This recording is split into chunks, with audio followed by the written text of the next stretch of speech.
Let's go.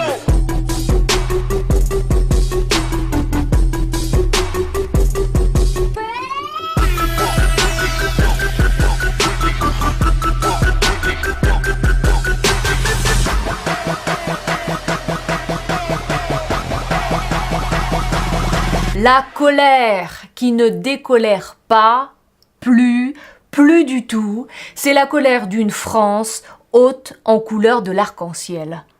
Elle ne se taira plus et son premier élu ne se relèvera pas.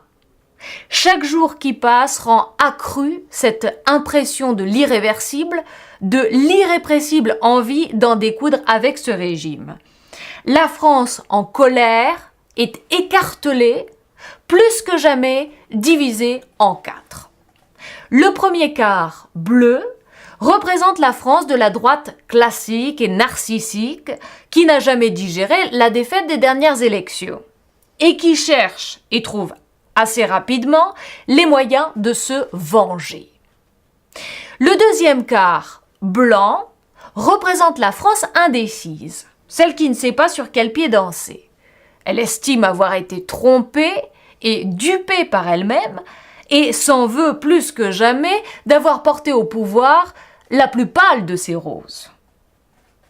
Le troisième quart, rouge, représente la France idéologique de la gauche combative qui voit de plus en plus rouge en constatant que ses amis sont pires que ses ennemis. Le quatrième quart, noir, représente la France qui n'est pas représentée. Extrême et extrêmement à droite, puisque c'est la seule qui sache aujourd'hui caresser la bête dans le sens du poil. Ces 4 colères ne verront pas leur colère tomber, jusqu'à ce que la République, dans sa version actuelle, s'écroule. Qu'elle porte des bonnets rouges ou des bonnets verts, la France ne va plus se taire. Ces 4 quarts sont de surcroît alimentés par une France qui galère désespérément, une France que l'on peut diviser en 2. La première moitié blanche est sans travail. Elle galère, son atermoiement est illimité, elle vit comme si ses jours étaient comptés et sa misère taxée. La deuxième moitié, noire et sans dessein, sans horizon, sans certitude, elle doute en permanence de l'avenir de la France. Donc, elle ne gagne pas grand-chose, mais en revanche, elle est persuadée qu'elle peut à tout moment tout perdre. Son boulot, son credo et son dodo.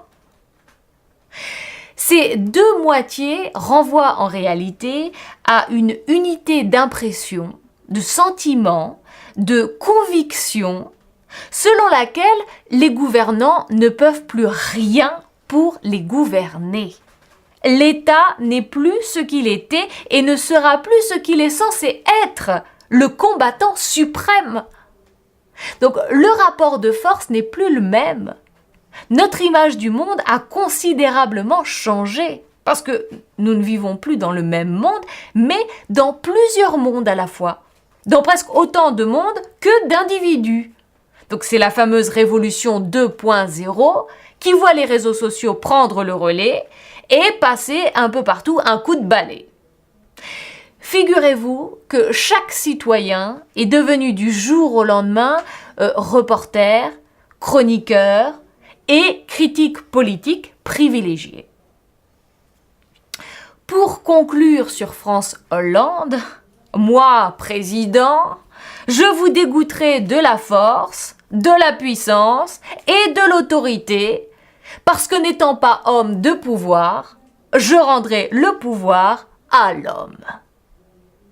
Faites vos jeux citoyens, même si rien ne va plus.